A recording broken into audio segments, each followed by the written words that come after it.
In April 2019, the Indian Army claimed to have discovered footprints of the elusive Yeti, also known as the Abominable Snowman, near the Makalu base camp in the Himalayas. The discovery sparked widespread interest and debate among scientists and enthusiasts alike, as the existence of the Yeti has long been a subject of speculation and legend. The footprints found by the Indian Army were reported to be 32 by 15 inches in size and were said to be human-like in appearance, but with distinctly larger footprints. The prints were found at an altitude of over 19,000 feet, making it unlikely that they could have been made by a human or any other known animal. The Yeti, a legendary creature said to inhabit the Himalayan region, has been the subject of numerous reports and sightings over the years. However, despite extensive efforts to track and study the creature, no definitive evidence of its existence has ever been found. The discovery of the footprints by the Indian Army has raised new questions about the existence of the Yeti and has sparked renewed interest in the search for the creature. However, some scientists remain skeptical, noting that the footprints could have been made by other animals or natural phenomena. There have been numerous claims of sightings and encounters with the Yeti over the years, but few have been substantiated by concrete evidence. In some cases, supposed sightings have been attributed to other known animals, such as bears or large primates. In other cases, sightings have been dismissed as hoaxes or misinterpretations of natural phenomena. Despite the lack of concrete evidence, the search for the Yeti continues to captivate the public's imagination. Many people believe that the creature may hold the key to unlocking new secrets about the Himalayan region, and that its discovery could have significant implications for the fields of biology and anthropology. Whether or not the Indian Army's discovery of footprints near the Makalu base camp represents proof of the Yeti's existence remains to be seen. However, the discovery has sparked renewed interest in the search for the elusive creature and has reignited the debate over the existence of the Yeti. Many people were not happy with how the Indian Army was treated when they came forward with the claims, saying that they were ridiculed, even though they provided evidence in the form of photographs. Those who investigate the unknown have said that this is one of the main reasons why groups, people and governments don't come forward with their sightings and evidence, because when they do, they usually get mocked. As our understanding of the natural world continues to grow, it is possible that we may one day be able to definitively answer the question of whether the Yeti exists. However, until that time, the legend of the Abominable Snowman remains a fascinating and enduring mystery, one that continues to capture the imagination of people around the world. For hundreds of years, the Yeti is said to have been sighted throughout the Himalayan region of Asia. Reports and sightings of the creature date back centuries, and the origins of the Yeti legend are shrouded in mystery. One of the earliest reports of the Yeti comes from a French missionary named Father François Valentin. In the early 18th century, Valentin traveled to the region now known as Bhutan, where he heard stories from locals about a mysterious creature that lived in the mountains. According to the locals, the creature was said to be large and covered in long fur. It was said to be capable of walking upright like a human and was known to leave large footprints in the snow. The locals referred to the creature as the Meto Kangmi, which translates to man-bear snowman. Valentin was intrigued by the stories he heard and decided to investigate further. He set out into the mountains with a group of local guides, hoping to catch a glimpse of the creature for himself. However, after several days of searching, he was unable to find any definitive evidence of the Yeti's existence. Despite his lack of success, Valentin's report helped to spread the legend of the Yeti beyond the confines of the Himalayan region. In the years that followed, more and more reports and sightings of the creature began to emerge, further fueling interest in the search for the elusive creature. Over time, the legend of the Yeti has become one of the most enduring mysteries of the natural world. While there have been many reports and sightings of the creature over the years, none have been definitively proven, and many scientists remain skeptical of its existence. Despite the lack of concrete evidence, interest in the search for the Yeti continues to captivate people around the world. Many people believe that the creature may hold the key to unlocking new secrets about the Himalayan region, and that its discovery could have significant implications for the fields of biology and anthropology. There are those who believe that the Yeti could be more than just a legend, and that it could actually be a lost human civilization or descendant. The idea that the Yeti could be a lost human civilization is based on the fact that many of the reported sightings of the creature describe it as being human-like in appearance. Some witnesses have reported seeing the creature walking upright like a human, while others have described it as having features that resemble those of humans. Proponents of the lost civilization theory suggest that the Yeti could be a remnant of a group of humans that migrated to the Himalayan region thousands of years ago. According to this theory, the humans could have developed unique physical traits over time, such as the ability to survive in high-altitude environments, and could have evolved into a distinct population that was separate from the rest of humanity. There are also those who believe that the Yeti could be a descendant of the Denisovans, a group of ancient humans that lived in the region that is now Siberia. The Denisovans are believed to have interbred with modern humans and Neanderthals, and their DNA has been found in populations across Asia. Some scientists believe that the Yeti could be a descendant of the Denisovans, and that its unique physical characteristics could be the result of thousands of years of adaptation to the harsh Himalayan environment. While the lost civilization theory and the Denisovan theory are intriguing, there is little concrete evidence to support either idea. Most scientists remain skeptical of the existence of the Yeti and believe that the reported sightings of the creature can be attributed to natural phenomena, misinterpretations of known animals, or hoaxes. However, there are some who believe that the existence of the Yeti cannot be ruled out completely, and that more research is needed to explore the possibility that the creature could be a lost human civilization or descendant. One of the challenges in investigating the lost civilization theory or the Denisovan theory is the difficulty in obtaining concrete evidence. The harsh Himalayan environment makes it difficult to conduct extensive archaeological or genetic research, and sightings of the creature are often brief and inconclusive. Despite these challenges, there are some researchers who are working to gather more evidence on the possible existence of the Yeti. For example, some researchers are using advanced DNA analysis techniques to study hair samples that are believed to have come from the creature. While the results of these studies have so far been inconclusive, they represent an important step forward in the search for the truth about the Yeti. Although this is an interesting theory, as of right now, there is little concrete evidence to support the idea that the Yeti could be a lost human civilization or descendant, but the possibility remains intriguing. The reported sightings of the creature suggest that there is something out there in the Himalayan region that we have yet to fully understand. As our understanding of the natural world continues to grow, it is possible that we may one day be able to definitively answer the question of whether the Yeti exists.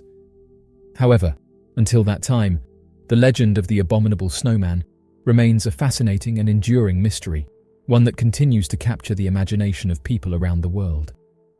As of right now, the earliest report of the Yeti comes from Father François Valentin in the early 18th century. While his investigation did not yield any definitive proof of the creature's existence, his report helped to spread the legend of the Yeti beyond the confines of the Himalayan region. Today, the search for the elusive creature continues to captivate people around the world, and the legend of the abominable snowman remains a fascinating and enduring mystery. Russian Defense Minister announces plan to resurrect a 3,000-year-old Scythian army through cloning. Science fiction has been a popular genre of novels and movies for decades, but as they say, reality is stranger than fiction. You would expect that cloning a 3 millennia-old Scythian army would be something taken straight from the pages of a science fiction comic or an unusual episode of Black Mirror, but a Russian defense minister argues it is possible. Around 20 years ago, an archaeological marvel was uncovered in Siberia, Russia. Researchers and archaeologists found, buried deep within the earth and graven of the Tuva Republic, the skeletal remains of over 3,000-year-old warriors of Scythian descent with the bones of their mighty steeds. One could argue that these warriors had already done their part for humanity and deserved to peacefully lay in the afterlife, but Sergei Shoigu, a Russian defense minister, begs to differ. Sergei Shoigu has publicly announced his desire to take the remains of these surely great warriors from centuries past and clone them into a brand new military unit. Shoigu is a native of the Republic of Tuva and believes strongly in the possibility of raising a modern Scythian army to fight and defend Russia and all her territories. He revealed these unique intentions in an online meeting with the Russian Geographical Society.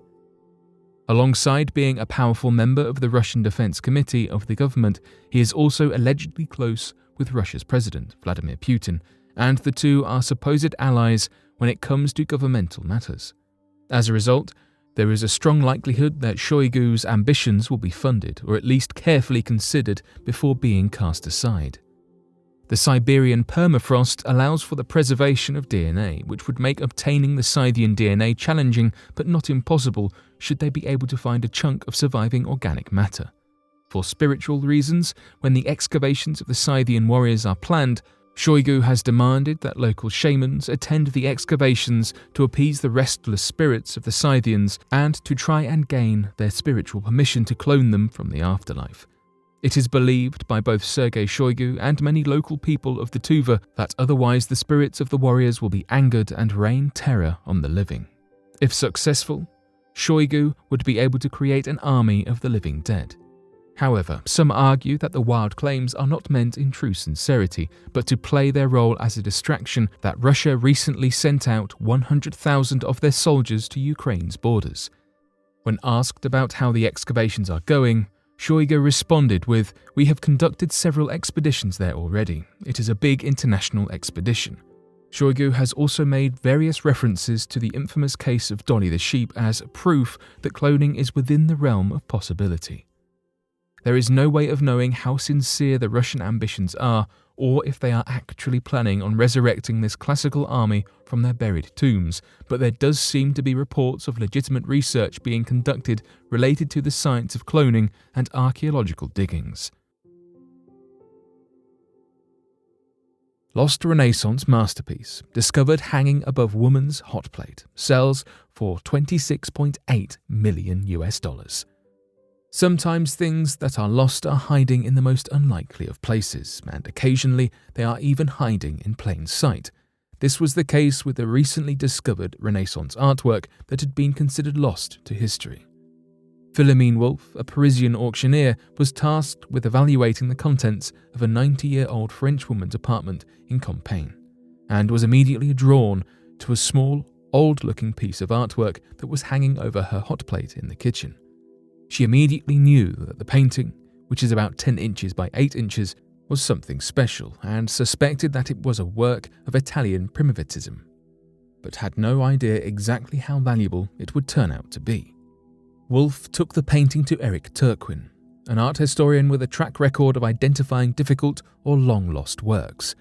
After a thorough analysis, Turquin and a team of experts were all able to certify without a doubt that the artist of the painting was Seni de Peppo, also known as Cimabue, who is one of the highly celebrated fathers of early Renaissance painting dating back to the 13th century. Cimabue's paintings are incredibly rare, despite being considered a master of medieval painting, and historians only know of 11 of his paintings that currently exist, making this find even more impressive. Art historians were able to identify the painting as Christ Mocked, a part of a diptych of 8 scenes depicting the Passion and Crucifixion of Christ, likely as part of an altar scene that was separated and sold in the 18th century. Although prior to the discovery of Christ Mocked, there were only 2 known panels from the diptych in existence, called the Virgin and Child with 2 Angels, and the Flagellation of Christ. This new discovery was able to be identified as a member of the set by looking at the wood grain that was consistent throughout all 3 pieces. Jerome Moncuquil, a part of the team that made the exciting identification, said that they were able to positively determine that the painting was not a clever copy by comparing the wood grain between the sets. They are all made with the same technique on the same wood panel, so you can follow the grain of the wood through the different scenes, he reported. We also used infrared light to be sure the painting was done by the same hand. You can even see the corrections he made. Although there are only 11 known works by Cimabue in existence, historians speculate that the altarpiece that Christ Mocked was originally a part of contained 8 panels, meaning that there could be 5 additional panel pieces left for discovery.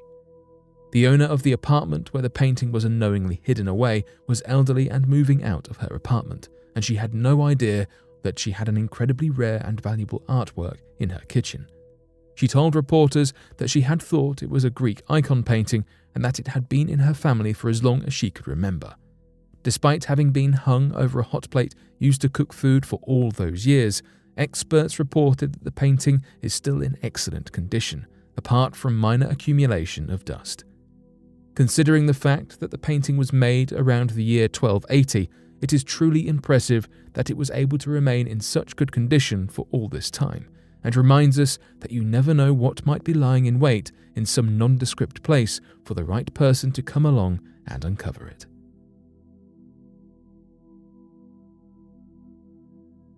The Temple of Anor Wat was bounded by a mysterious structure 1.5 kilometers long.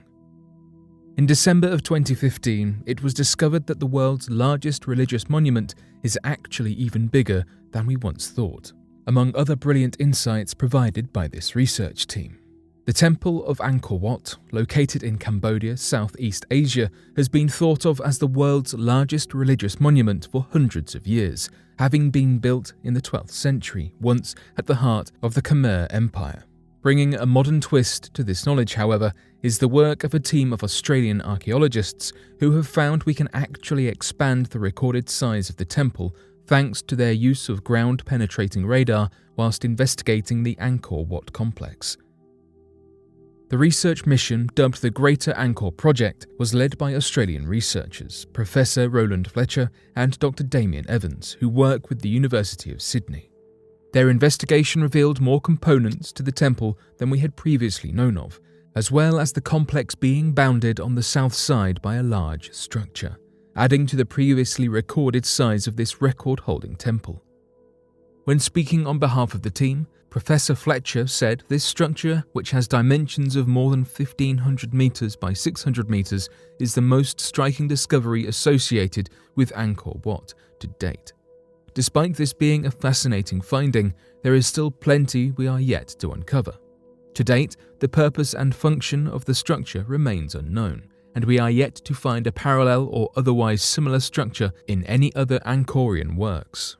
Aside from the large adjoined structure, the team also discovered buried towers that had been assembled and removed throughout the period, estimated to encompass the dates surrounding the construction and first uses of the temple at the Angkor Wat site.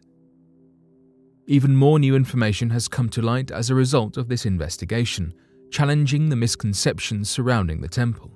For decades, centuries even, we had held the assumption that on the land neighbouring Angkor Wat stood similarly sacred precincts and cities of religious importance. However, this team has found there to be evidence of a sparse population's housing among these areas. The research team believe this could suggest residential use of the land, theories supported by the findings of roads, ponds, and mounds.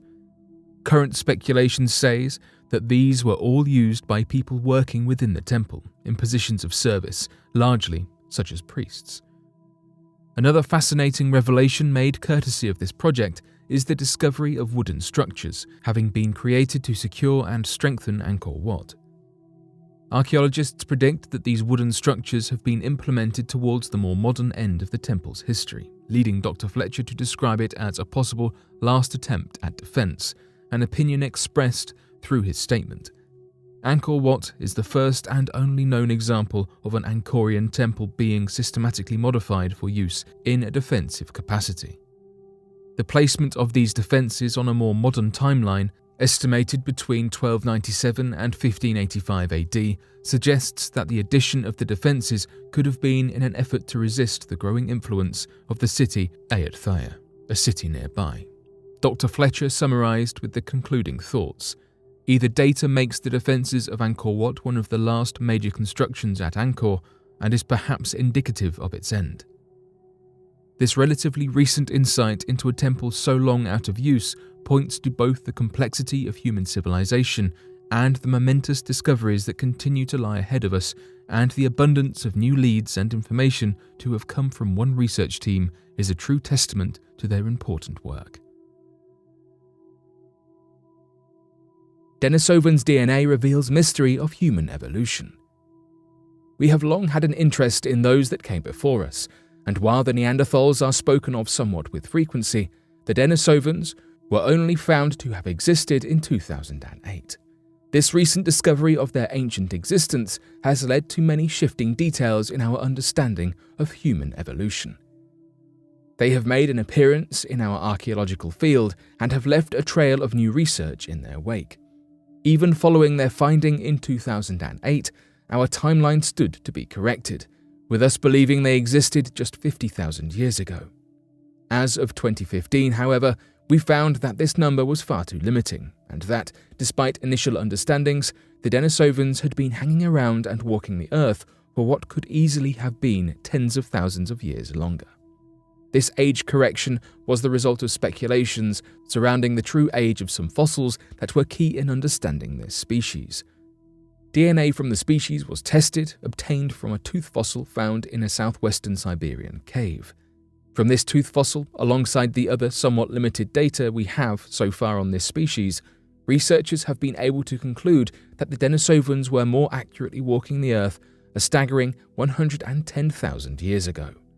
The director and co-author of the study, Svante Parbo from the Planck Institute for Evolutionary Anthropology, said in an interview with CS Monitor, "We got the first glimpse of genetic variation in Denisovans, and it turns out they have quite a bit of variation, about as much as Neanderthals. The tooth fossils looked at were determined to be from two separate people, with one of them having been alive a significant length of time before the other. This was determined by the missing mutations within the genes, giving us further insight into where these specific genes may have come from. Despite some people's theories, the Neanderthals and Denisovans, whilst similar, are very distinct species. Their resemblance is incredible, with the differences between their species only being evident after very closely analysing the original fossils. This intense level of examination that is required is what allowed the Denisovans to go undetected for so long.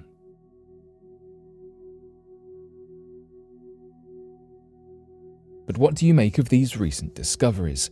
Be sure to let us know your thoughts in the comment section below and help us grow this community while working to solve these unexplained mysteries. Thank you for watching, and don't forget to subscribe for more videos.